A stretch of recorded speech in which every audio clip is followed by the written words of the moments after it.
Amelia Ayers, Sarah Harbison, Jennifer Harbison e Eliza Thomas. Todas as adolescentes amantes da natureza de coração sincero eram meninas jovens maravilhosas e inestimáveis de Austin, Texas. Sua amizade eterna e paixão compartilhada por todos os seres vivos foram interrompidas por assassinatos não resolvidos nas últimas horas de 6 de dezembro de 1991, deixando todos que os conheciam em toda a capital do Texas e em todo o estado em geral buscando respostas em um mar de evidências que nos afogou a todos em dúvida. Na esperança de fornecer um raciocínio mais substancial, baseado em evidências observáveis e análise situacional, esta é uma análise dos assassinatos na sorveteria de Austin, em 1991. E a horrível tragédia deixada na história do não acredito, que é iogurte. Este é o detetive de casos arquivados.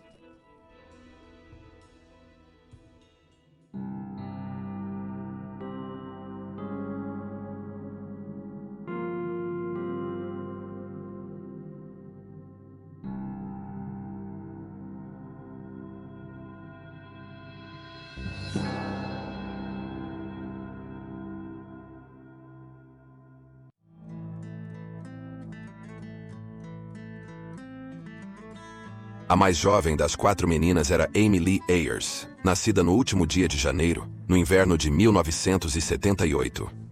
Ela foi rapidamente introduzida à cultura de fazenda e ao estilo de vida de cowgirl que as planícies abertas do Texas podem inspirar. Desde jovem, ela se tornou obcecada pela cultura ao ar livre e tudo que a mãe natureza tinha a oferecer, especialmente animais, com os quais se associava em seu tempo livre. Seus 2 principais interesses eram pescar e cavalos, apaixonando-se por shows de competição. Com apenas 3 anos de idade, Amy se destacou em shows de cavalos em todo o estado do Texas. Ela até aprendeu a arte de cortar cavalos, na qual um cavalo e seu cavaleiro tentam separar uma vaca de seu rebanho e mantê-la isolada. Era uma excelente habilidade equestre para dominar, ainda mais para uma jovem garota. Em resumo, Amy nasceu para ser uma encantadora de cavalos. Essas paixões profundas persistiram durante sua adolescência. Quando ela não estava no celeiro dos cavalos, estava ensinando novos truques aos seus cães, ou fazendo amizade com os animais de estranhos, demonstrando a incrível habilidade de atrair animais instantaneamente, como se sua energia e espíritos fizessem se aproximar.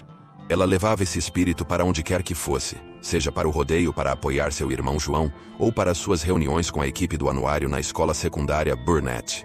Após as aulas, Amy se envolvia com a Júnior Futuros Agricultores da América da escola secundária Lanier, sendo vice-presidente, e na exposição de gado do condado de Travis, apresentando porcos e engajando-se em programas de artes. Tudo isso era preparação para seu plano mestre, pois Amy sonhava em um dia possuir cavalos em terras abertas enquanto cuidava de animais como veterinária. Com tantos talentos naturais, podemos ter certeza de que esses sonhos se materializariam, se não fosse por aquela fatídica última viagem à loja de iogurte com uma amiga no final de 1991. A próxima vítima mais jovem, a melhor amiga de Amy Ayers mencionada anteriormente, era Sarah Harbison, de 15 anos. Nascida em 28 de outubro de 1976, Sarah era a mais nova das 2 filhas do padrasto Francisco e da mãe biológica, Barbara Harbison. Em 1979, Barbara e suas filhas se mudaram para Austin e Sarah nunca olhou para trás. Assim como sua futura melhor amiga Amy, Sarah demonstrou um amor por atividades ao ar livre e exibiu um espírito competitivo desde cedo. Ela adorava praticar esportes, especialmente basquete. Ela simplesmente amava fazer parte de algo e se forçava a ser melhor em tudo que decidia fazer. Sarah nunca diminuiu o ritmo, assumindo tantas atividades quanto podia. Além do basquete, Sarah também entrou para o time de cheerleading e torcia logo após seu próprio jogo de basquete, apoiando também as equipes masculinas. Quando entrou no ensino médio, ela também se destacou na equipe de vôlei do primeiro ano. O senhor e a senhora Harbison não se incomodavam com essa vida agitada, incentivando Sarah a buscar a grandeza e suas paixões. Sarah entrou para outras organizações escolares, como o capítulo Lanier FFA, e se tornou representante do time de basquete do ensino médio. No entanto, sua atividade extracurricular favorita, apresentar ovelhas em competições de feiras locais, era compartilhada com sua irmã mais velha, Jennifer, outra vítima do mistério da loja de iogurte. Jennifer Harbison, a filha mais velha de Barbara Harbison, nasceu em 9 de maio de 1974, 2 anos e meio antes de Sarah. Ela, sua mãe e sua irmã tinham um vínculo inseparável ao crescer.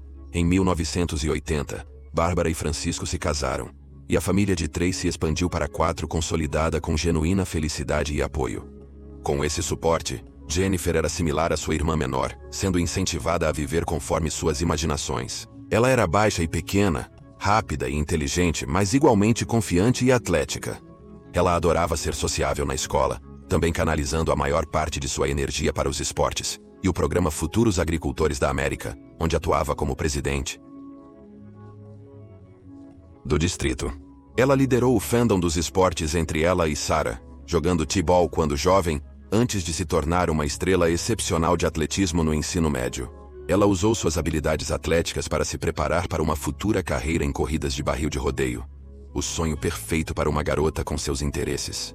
Sem dúvida, ela e Sarah tinham muitas semelhanças em seu relacionamento próximo. Sua mãe as descrevia como maravilhosamente únicas, fiéis e, acima de tudo, maduras. Foi a maturidade de Jennifer que levou Barbara a permitir que ela trabalhasse em turnos noturnos de meio período, em um emprego de salário mínimo na loja Não Acredito, que é iogurte, para que ela pudesse ajudar a pagar por uma caminhonete Chevy S10 azul marinho que seu pai biológico estava negociando para ela. Em uma reviravolta de partir o coração, foi esse plano inocente que levou à escuridão após alguns meses no trabalho para Jennifer e sua colega mais velha, Elisa Thomas. Elisa Thomas nasceu em 16 de maio de 1974 no condado de Travis, Texas. Seus pais se divorciaram na sua infância, mas manteve-se próxima de sua mãe, Maria, e cresceu com sua irmã mais nova, Sonora Thomas. Como muitos de seus amigos e conterrâneos do centro do Texas, Elisa gostava de música country e dança. Quando se tornou adolescente, Elisa e sua melhor amiga na época, Michelle, saíam juntas para eventos de dança.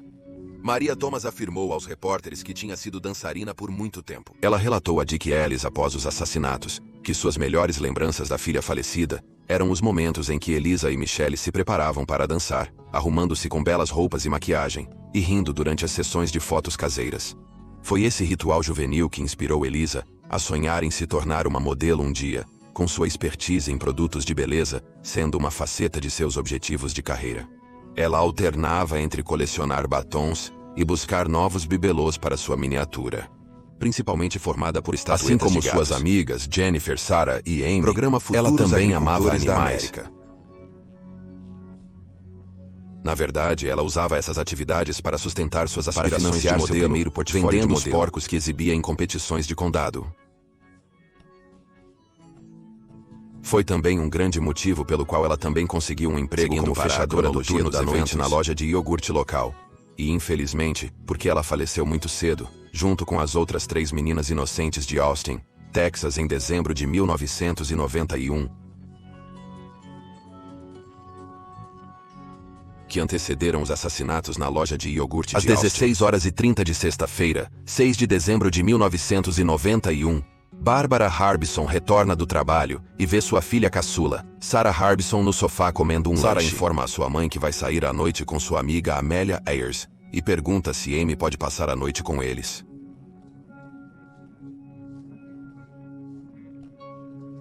Barbara concorda em dar carona para Sarah e Amy com sua filha mais velha, Jennifer Harbison, até um shopping próximo ao trabalho de Jennifer. Alguns minutos depois trazê-las de volta para a casa da escola para se preparar para o trabalho.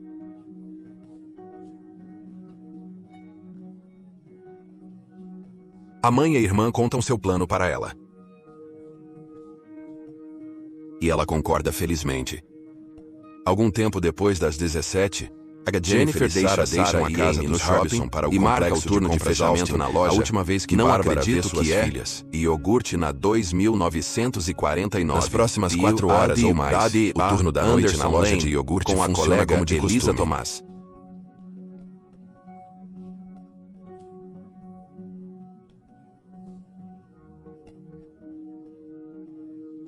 Por volta das 22 h, os clientes da loja reportam ver todas as meninas alegres e agindo normalmente. Este seria o último horário confirmado dentro da próxima 1h47 são vistas provavelmente às 23 horas. As 4 amigas são acuadas na loja de iogurte.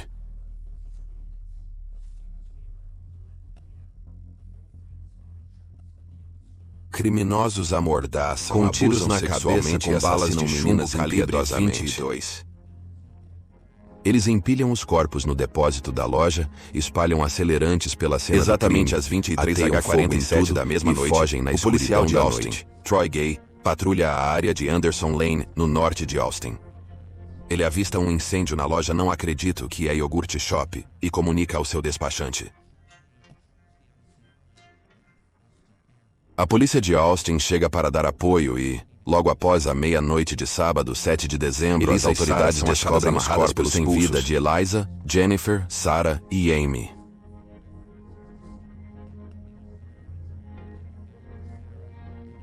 Com Jennifer de mãos desamarradas, porém atrás das costas. Seus corpos estão nus e queimados quase além do reconhecimento. O corpo de Amy é encontrado em outra seção da loja, com um pano parecido com uma meia amarrado ao redor do pescoço foram e queimaduras de segundo grau em cerca de 30% do corpo. Antes de levar um tiro, supõe-se que todas as meninas foram mortas antes de serem queimadas. Dias depois, na segunda, 9 de dezembro, virou homicídio, a polícia confirma que várias pessoas estavam envolvidas e não havia sinais de entrada forçada. Os itens usados para amarrar as 4 meninas foram encontrados na loja naquela noite. De dezembro, a cidade de Austin, Texas, lamenta com os vários pais pela perda de suas 4 filhas. Um funeral é realizado e é frequentado. Na quinta-feira, mais de 12 de dezembro, o juiz do Distrito Estadual João Wisser sela os relatórios de autópsia para manter a confidencialidade das evidências e proteger a investigação. Chamado Maurício Pierce é preso por posse de uma arma calibre 22 e balas. Detetives da polícia de Austin levam 2 garotas de 22 anos para questionamento sobre assassinatos na loja de iogurte, segundo o detetive Hector Polanco. E Pierce eventualmente conta ao detetive que seu amigo, Forrest Benascido, usou a arma calibre 22 nos assassinatos das 4 garotas. Apesar deste desenvolvimento, a polícia relata que tem poucas pistas em 23 de dezembro, após uma falsa confissão de uma adolescente anônima e seu namorado serem agravando a situação como falsas. A dica de Maurício Pierce é arquivada após o assassinato.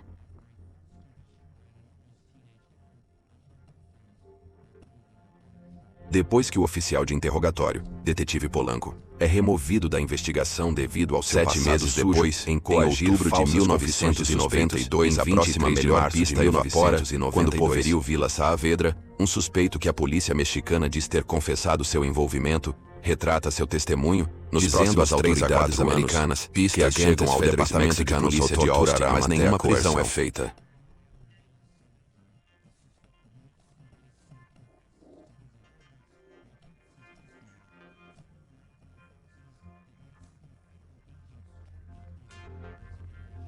Os homicídios na loja de iogurte logo se tornam um triste caso sem resolução.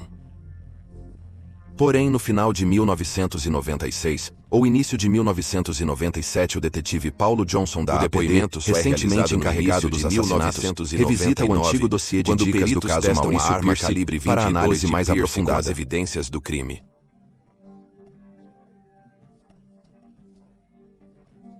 Eles descobrem que não corresponde à arma usada na loja de iogurte.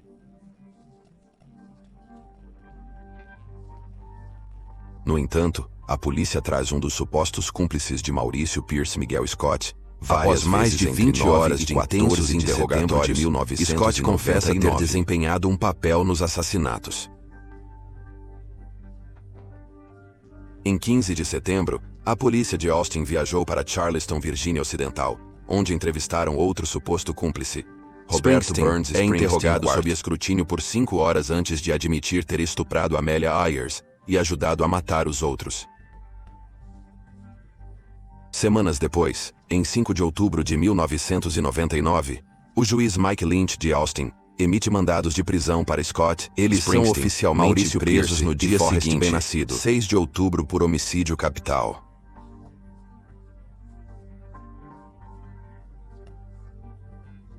Em 1º de dezembro daquele ano, a polícia coleta amostras de sangue e DNA dos 4 suspeitos para análise. 8 dias depois, em 9 de dezembro, outro juiz decide que Pierce e Wellborn serão julgados como adultos, apesar de terem apenas 14 e 16 anos. Roberto Springsteen é indiciado por um grande júri, seguido por Miguel Scott e Maurício Pierce, em 28 de dezembro. O promotor de justiça, Ronnie Earl, diz que buscará a pena de morte para ambos, Springsteen e Scott. Em outra reviravolta, porém, um juiz diferente absolve Forrest B. Nascido da acusação de homicídio em 1º grau em 30 Apesar de da junho falta de de provas 2000, físicas contra após ele, um segundo os promotores júri não continuam conseguirem com o caso indiciá-lo contra Roberto Springsteen, em abril de 2001. Ao final do julgamento, o júri considera Springsteen culpado de assassinato. E em junho de 2001 Springsteen é condenado à morte. Após 16 meses, chega-se a uma conclusão parecida com o julgamento de Miguel Scott, quando ele é considerado culpado de assassinato em 22 de setembro de 2002. No entanto, condenado à prisão alguns perpétua meses depois, em 24 de setembro. Em 28 de janeiro de 2003, o promotor de justiça, Ronnie Earl, pede a anulação das acusações contra Maurício Pierce, alegando que não havia provas suficientes para condená-lo no momento, e Pierce é libertado.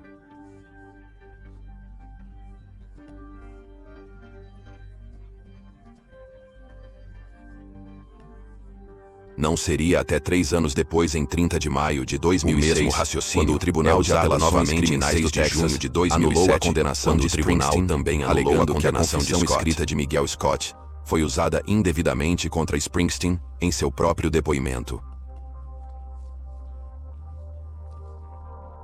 Em um anúncio bombástico feito pelos promotores na primavera de 2008, eles relatam que os avanços na tecnologia de DNA revelaram que um pedaço anterior de DNA não detectado de um sujeito masculino desconhecido foi descoberto em uma amostra vaginal retirada do corpo de Amy Yeager. Este perfil de DNA não corresponde a nenhum dos 4 suspeitos. Esse mesmo perfil de DNA foi encontrado no corpo de uma das irmãs Harbison em junho de 2009. E não corresponde a nenhum dos mais de 100 suspeitos que a polícia investigou até agora, nem a qualquer dos peritos forenses ou pessoal médico. Desde dezembro de 1991, no final daquele mês, em 24 de junho de 2009, o escritório eles não estão mais preparados para um novo julgamento contra Miguel Scott ou Roberto Springsteen, sem a identidade do homem a quem pertence o novo DNA. Às 14h50, os 2 homens saem do tribunal com seus advogados. Em outubro de 2009, finalmente, todas as acusações são oficialmente retiradas contra Scott e Springsteen. Nos mais de 11 anos desde as prisões injustas de Maurício Pierce e assassinatos de Amelia Ayers, Miguel Scott e Roberto Springsteen, Jennifer Harbison, e quase 19 anos, nenhuma correspondência das amostras de DNA encontradas na cena do crime do iogurte foi anunciada, e atualmente não há pistas ativas conhecidas.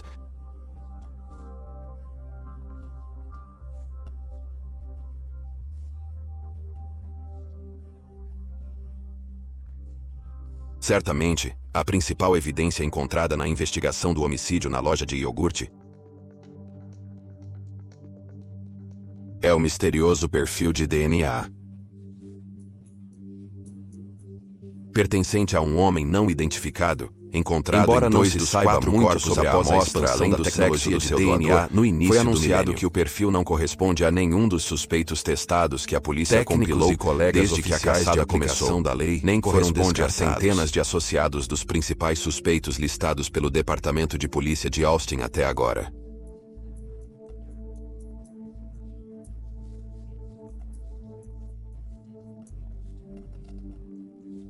Os primeiros socorristas foram descartados. Isso significa que o DNA certamente pertence a um dos homens responsáveis terríveis de estupro e assassinato. Enquanto esperamos por mais resultados de testes e uma correspondência em entender outros pontos críticos surgem para autoridades. em seu brutal maltrato dos suspeitos desde o início. Pode ter prejudicado toda a investigação?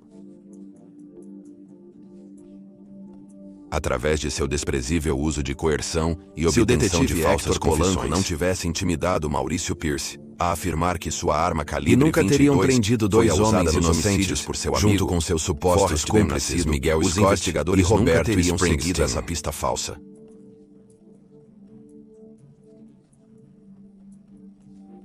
Em vez disso, eles poderiam ter concentrado seu tempo, dinheiro e energias na busca de um suspeito viável. Tanto a polícia quanto os promotores sabiam que os 4 homens não tinham conexão física com a loja de iogurte, então, além de saberem que a arma de Pierce não era a arma do crime, à rotina do policial mau.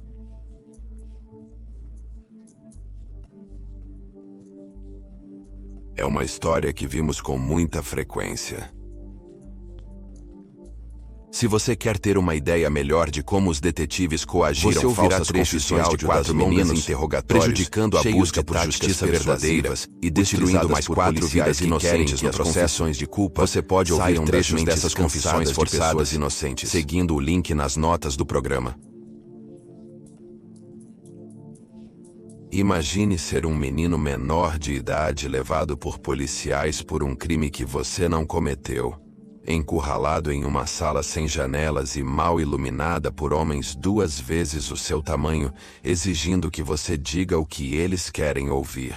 Não só isso, mas os oficiais usaram a falsa confissão de cada homem contra o outro, enganando-os a acreditar que seu amigo estava certo, e negar seria negar a aparentemente verdadeira história do outro.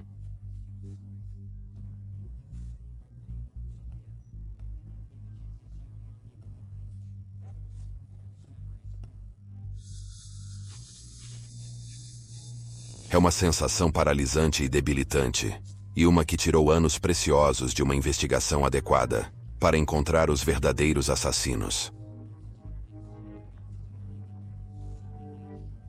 O Departamento de Polícia de Austin e o escritório do promotor do condado de Travis deveriam se envergonhar ao máximo e devem assumir a culpa. A pressa deles em criar respostas onde obviamente não havia nenhuma custou às famílias das vítimas a justiça que elas mereciam.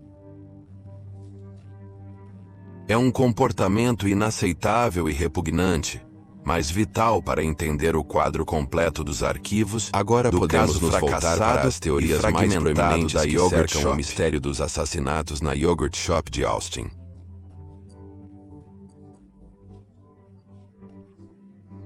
Se você é a pessoa mais fria com quem já conversei na minha vida, você é um assassino frio e calculista.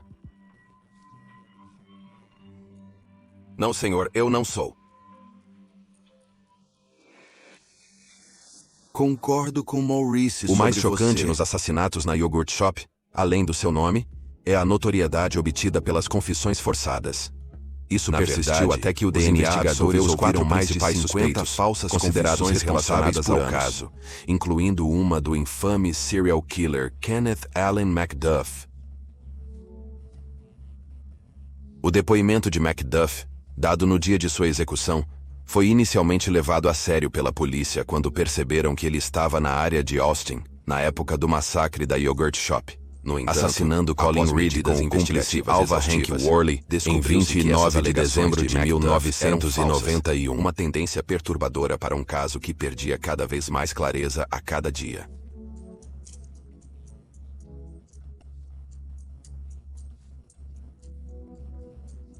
Por que tantos divulgaram informações falsas sobre o assassinato de Kenneth Allen MacDuff?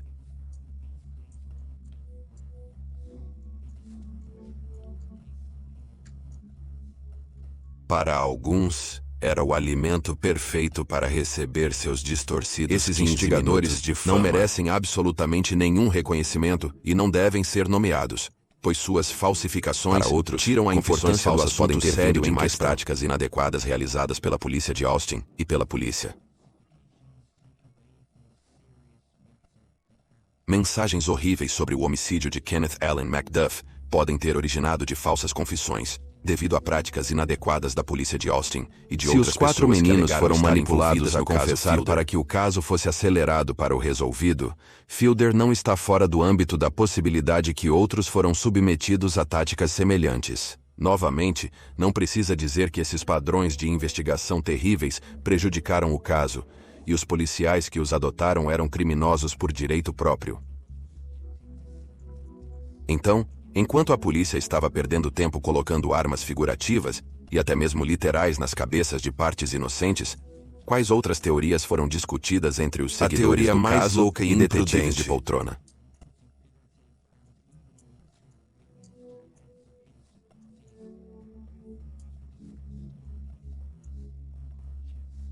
Foi alegada em tribunal pelo Ministério Público, depois que Pierce, Wellborn, Scott e Springsteen foram inocentados afirmaram por que ainda evidências de acreditavam DNA. que os 4 homens eram culpados, mas que um misterioso quinto Essa cúmplice teoria não passava era de o uma doador tentativa do perfil de desesperada DNA. da APD e do promotor de justiça para salvar a própria imagem. Em um esforço de acusação claramente mal conduzido, que não deveria ser levado adiante. Como nada além da última tentativa de um covarde de incriminar 4 homens inocentes. Outras teorias debatidas em fóruns e e-mails envolvia possíveis suspeitos de serem serial killers. Depois que Kenneth McDuff foi descartado, os detetives começaram a apontar frequentemente outros mencionado assassinos com era MOs Paulo semelhantes. Dennis Reed, também conhecido como o assassino de fast food. Reed mandou suas Condenado por vítimas de 7 maneira assassinatos semelhante ao em uma assassino série da de loja 3 de roubos, iogurte, a cadeias levando-as de ao fast depósito food do de prédio, fevereiro a amarrando-as abril de pelos pulsos e 1997. atirando-lhes na cabeça. A execução começou.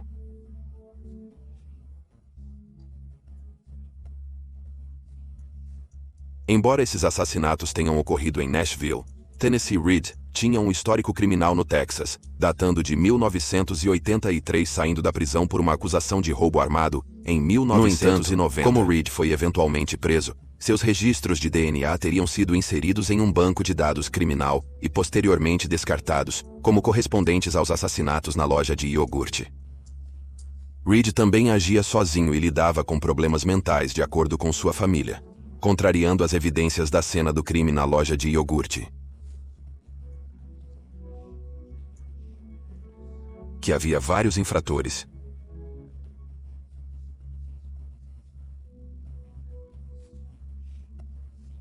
Que provavelmente eram criminosos habilidosos. Esses dados provavelmente concluem o envolvimento do atirador no mistério do tiroteio na Lane Bryant, que ocorreu em 22 de fevereiro de 2008.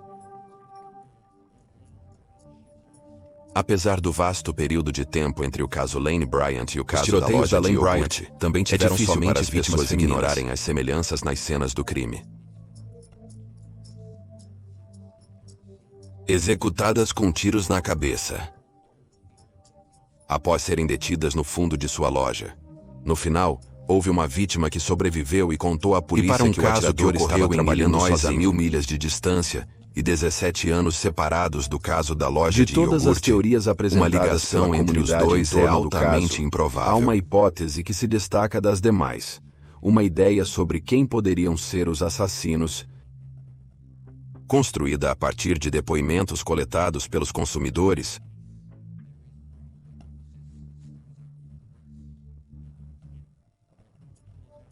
Na loja não acredito que é iogurte na noite do massacre.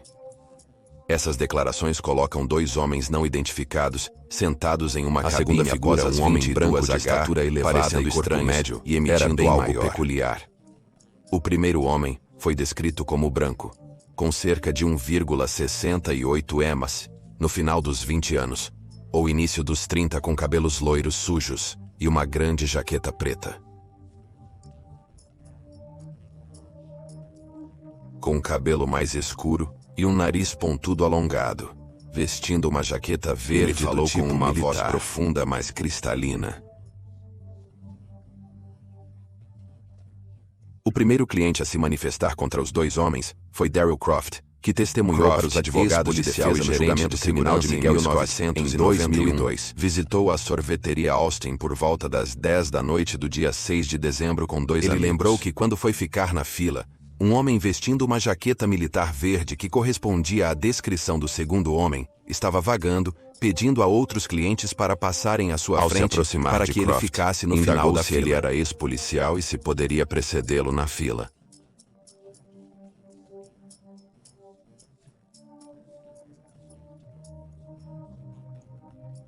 Croft negou seu pedido bizarro e monitorou o homem enquanto ele se dirigia ao balcão e pedia um refrigerante. Depois de pagar pela bebida, o homem então se esgueirou por trás do balcão e caminhou para o fundo da loja. Croft, cada vez mais desconfiado, perguntou a Elisa Tomás, que estava trabalhando no caixa, por que o homem tinha permissão para ir lá atrás. Que o homem havia pedido para usar o banheiro deles, e ela deu permissão, atuando como supervisora do turno.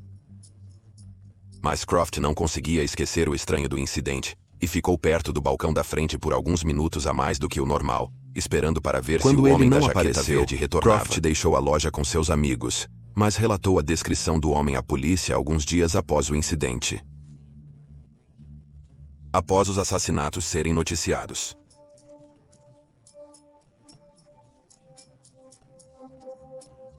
Por razões desconhecidas, um esboço policial do homem na jaqueta militar dos dois homens foi retirado de antigas declarações policiais pelo Austin reconhecível em para uma história publicada pelo repórter após o Jordan incidente, Silva em dezembro de 2011. 4 meninos inocentes. Essas declarações vieram de uma cliente que disse à polícia que ela e seu marido foram 2 dos últimos clientes na sorveteria, pouco antes do fechamento às 23 h na noite de 6 de dezembro. Eles relataram ver os mesmos 2 homens de jaqueta sentados em um estande, agindo de uma maneira que fez a pele da mulher se arrepiar. Ela observou-os pelo reflexo da vitrine enquanto as meninas iniciavam o fechamento da loja, repondo os porta-guardanapos, limpando o chão e empilhando as cadeiras em cima das mesas.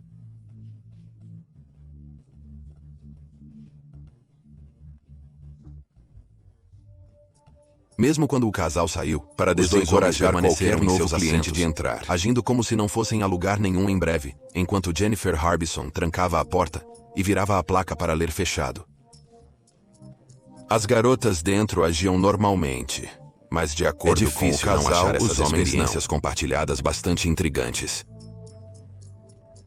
Esses 2 homens não foram nomeados ou liberados pelas autoridades. Pelo que sabemos, a aplicação da lei nunca foram rastreados pela polícia em falar com os 2 homens, mas como testemunhas, em vez de suspeitos. No entanto, considerando suas vibrações desconfortáveis e comportamento peculiar, aqueles que os consideram suspeitos têm bons motivos para fazê-lo. Em uma das fotografias da cena do crime tiradas na manhã, após os assassinatos, você pode ver uma cabine ao fundo da área de jantar, que tem um dispensador de guardanapos vazio e uma mesa limpa. Concordaram que provavelmente era a cabine onde os 2 homens suspeitos se sentaram. Isso significa que os assassinatos aconteceram entre a saída dos homens e as garotas conseguirem terminar, fechando aquela cabine. Logo, um período de tempo muito curto, ambos tiveram a melhor oportunidade de identificar os reais assassinos.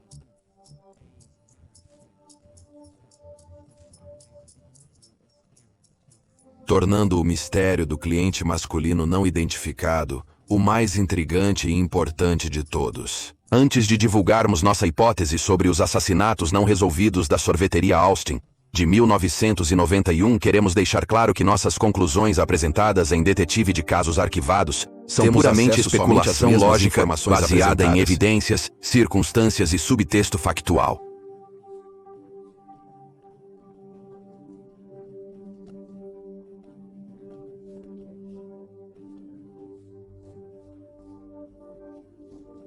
Em cada vídeo, e não tentamos prometer certeza ou uma garantia de especialista sobre as conclusões que chegamos no final. Nós simplesmente observamos, pesquisamos e relatamos.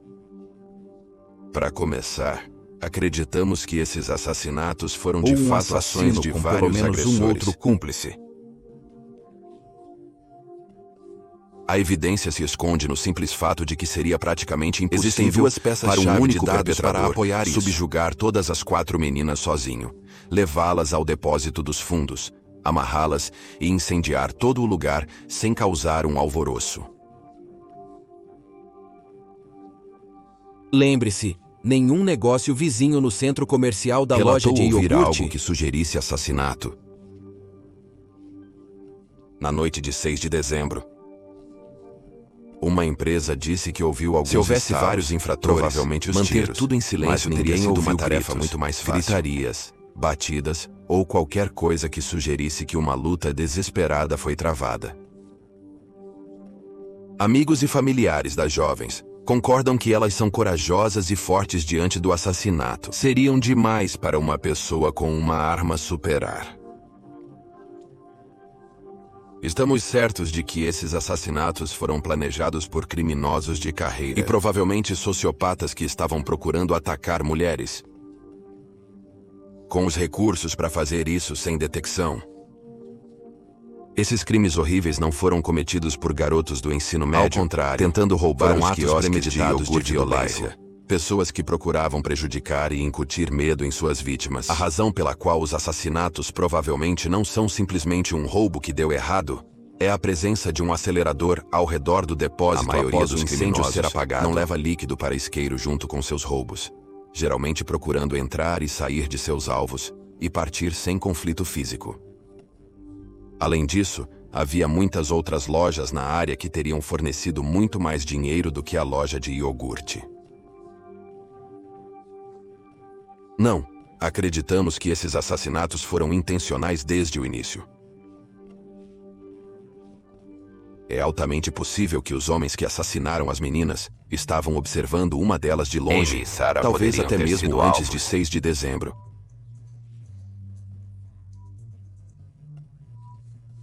Após avistá-las no shopping sem supervisão dos pais, embora não haja evidências para sugerir isso, não pode ser descartado ao considerar que esses assassinos foram precisos em como a história de violência contra mulheres jovens em geral.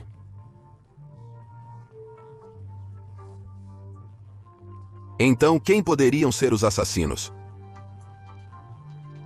Embora seja impossível saber com certeza, eles acreditamos que esses dois homens de jaqueta mencionados anteriormente e foram os suspeitos mais adequados. 50 clientes naquela noite, que ainda não foram contabilizados.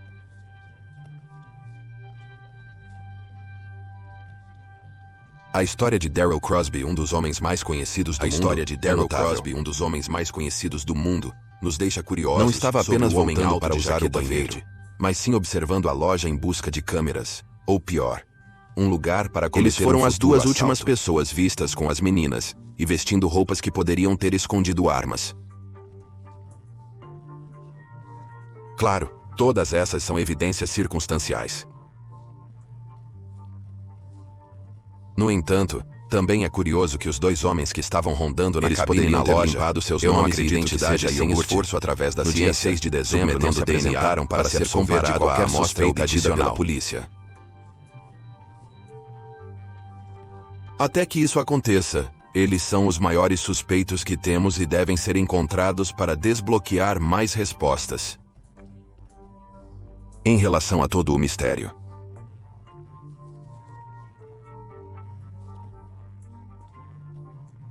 Até então, devemos manter a fé de que o perfil atualmente retido como evidência pode ser usado para ajudar os investigadores. Infelizmente, o tipo de amostra de DNA recebida, uma fita USTR, também conhecida como DNA mitocondrial, não é o tipo que se pode simplesmente inserir em um banco de dados genealógico e conectá-lo a parentes.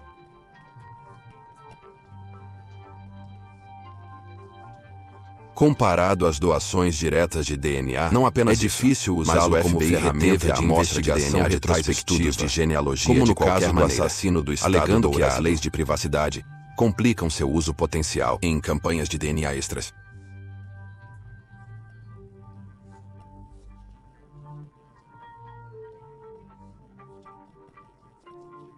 Ainda assim, manteremos a esperança de que uma descoberta logo ali na esquina. E enquanto isso, celebraremos as vidas de Amélia Ayers, únicas, Sarah Harbison, Jennifer Harbison e Elisa Thomas. Determinação de serem nada além de autenticamente elas esperança, felicidade e coragem sincera.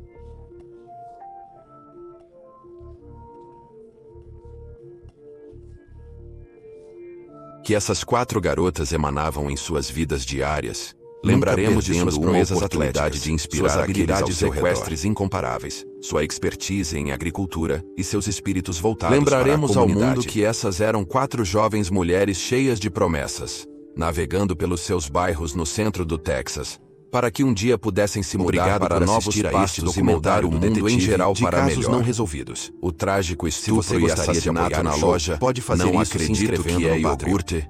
Na noite de 6 de dezembro de 1991, não serão os legados definidores de Amy, Sarah, Jennifer e Elisa. Seus legados são definidos por cada momento positivo e afirmativo da vida antes, definidos por seu amor tanto pela natureza quanto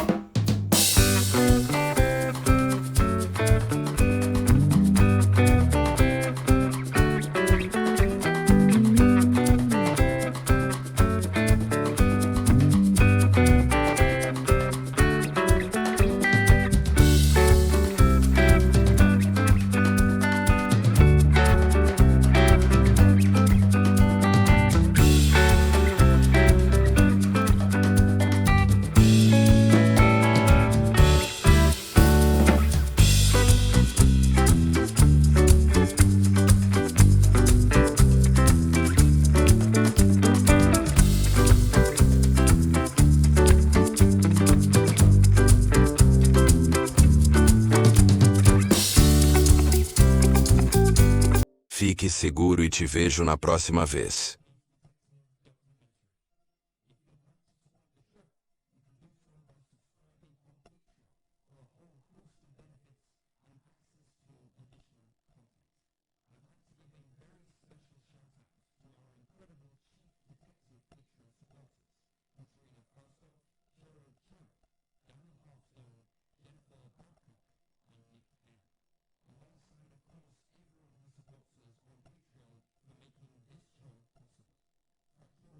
Fique seguro e te vejo na próxima vez. Você